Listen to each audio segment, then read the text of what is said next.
नमस्कार मित्रों, हमारे पुरानी पीढ़ी के लोग अपने जीवन में 100 दीपावली देख पाते थे, अर्थात 100 साल तक जी लेते थे। लेकिन आज के जमाने में 60 या 70 साल का जीवन भी अधिक माना जाता है, और उसमें भी जो लोग अच्छे होते हैं तो और भी कम उम्र में ही इस दुनिया को छोड़कर मृत्यु को प्राप्त कर लेते हैं। आपने लोगों को कहते सुना होगा कि भगवान अच्छे लोगों को जल्दी बुला लेते हैं। लेकिन क्या आपको पता है कि ऐसा क्यों होता है? क्यों दूसरों का भला करने वाले और अच्छे लोग बुरे और दुष्ट लोगों की तुलना में जल्दी मृत्यु को प्राप्त करते हैं? आपने लोगों को यह भी कहते हुए सुना होगा कि इस भले इंसान को इतनी जल्दी मौत क्यों आ गई और वह दुष्ट पापी अभी तक मरता क्यों नहीं है। क्या सच में ऐसा होता है? क्या सच में इसका कोई कारण है?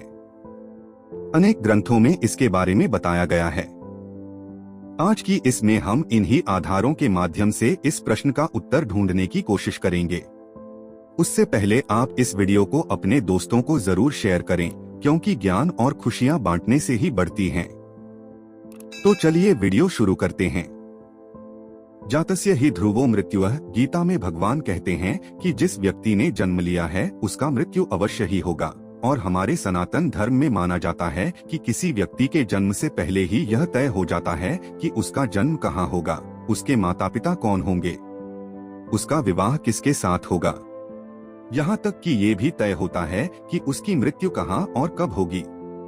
सभी धर्मों में मृत्यु को एक अटल सत्य माना गया है, और जिसने जन्म लिया है उसे एक ना एक दिन मरना ही पड़ता है। किसी का जीवन या मृत्यु भगवान के हाथों में होता है। आपने सुना होगा कि जितनी चाबी भरी राम ने उतना चले खिलौना। हम वो खिलौना हैं जिसकी चाबी भगवान के हाथों में होती है, और सभी चीज उनकी इच्छा से ही होती है।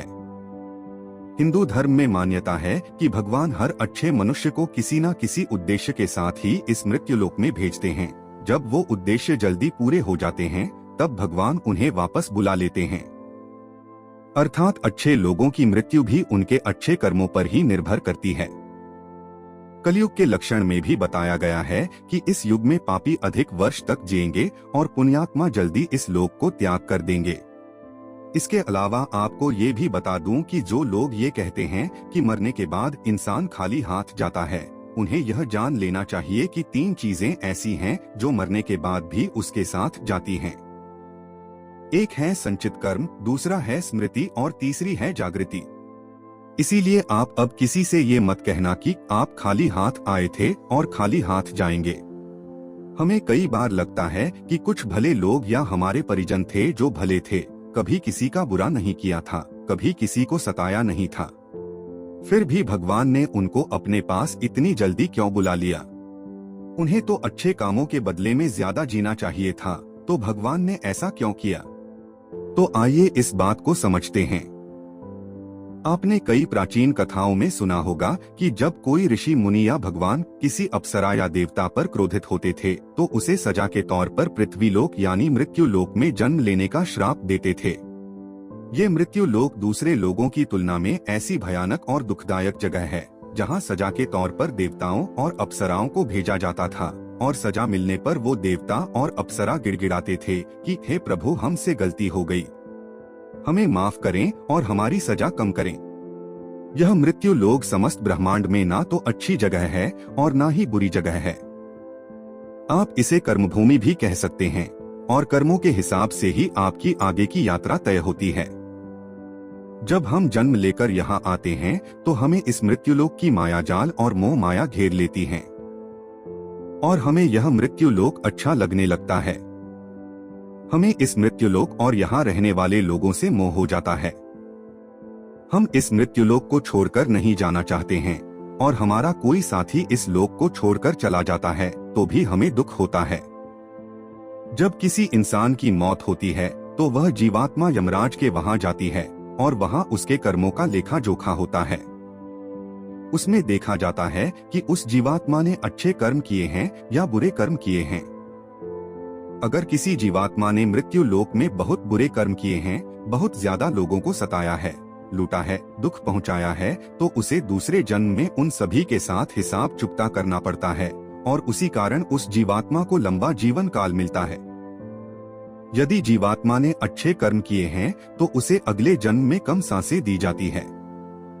कई लोग कहते हैं कि अच्छे काम करने वाले को लंबा जीवन देना चाहिए और बुरे काम करने वालों को कम जीवन देना चाहिए। लेकिन भगवान ने जो व्यवस्था बनाई है वह सही और उत्तम है, क्योंकि इस मृत्युलोक में रहना और जीवन व्यतीत करना हमारा लक्ष्य नहीं है।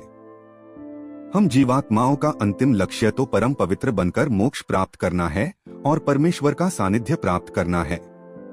हर एक जन्म के साथ हमें अवसर मिलता है कि हम अपनी चेतना के स्तर को अच्छे काम करके ऊपर उठाएं, क्योंकि हम बुरे काम करते हैं तो हमारी चेतना का स्तर नीचे जाता है और हमें हजारों और कई बार तो करोड़ों सालों तक इस मृत्युलोक में दुखों को झेलना पड़ता है।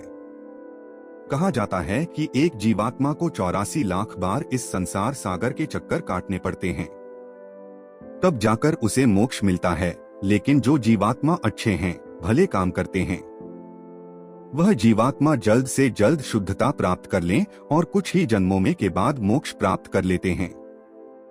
इसीलिए परमात्मा उनका जीवन काल कम रखता है, ताकि वह जीवात्मा इस मृत्युलोक के कष्टों को कम सहन करें और परमधाम में जाकर परम शांति और परम आनंद को प्राप्त करें। और जिस जीवात्मा ने मृत्युलोक में बुरे काम किए हैं, उसे इस मृत्युलोक की यातनाओं को ज्यादा देर तक सहन करना पड़ता है और कई हजारों लाखों जन्म के बाद ही उसकी आत्मा पवित्र होती है, तब जाकर उसे परमधाम की प्राप्ति होती है। दूसरी बात यह है कि हमारा इस मृत्युलोक में जन्म किसी न किसी उद्देश्य से होता है, और जब वह उद्देश्य पूरा हो जाता है तो भगवान हमें वापस बुला लेते हैं। ऐसा नहीं है कि सभी लंबा जीवन जीने वाले लोगों ने पूर्व जन्म में बुरे काम ही किए हो, लेकिन वह अभी जीवित है तो इसका मतलब यह है कि उनके जीवन का उद्देश्य अभी तक पूरा नहीं हुआ है। मित्रों, आप समझ गए होंगे कि अच्छे लोगों की मृत्यु जल्दी क्यों हो जाती है। तो हमारे जो भी प्रियजन थे और जिनकी मृत्यु जल्दी ही हो गई हो, वो एक पवित्र आत्मा थे और जितने दिनों तक हमें उनका सानिध्य प्राप्त हुआ वह हमारा सौभाग्य था। उनकी मृत्यु के बाद हमें प्रार्थना करनी चाहिए कि उनकी आत्मा जल्द से जल्द परमधाम को प्राप्त करें और परम शांति और परम आनंद को प्राप्त करे। यह जन्म मृत्यु का रहस्य कुछ ज्यादा ही गहरा होता है, जिसे देवता लोग भी नहीं समझ पाते हैं। इसीलिए मित्रों, आज से अपने जीवन को सार्थक बनाने के लिए अपने गलत आदतों को छोड़कर अच्छे आदत अपनाएं, धर्म और तपस्या में मन लगाएं, क्योंकि ईश्वर सर्वशक्तिमान है और वही हमारा बेड़ा पार कर सकता है।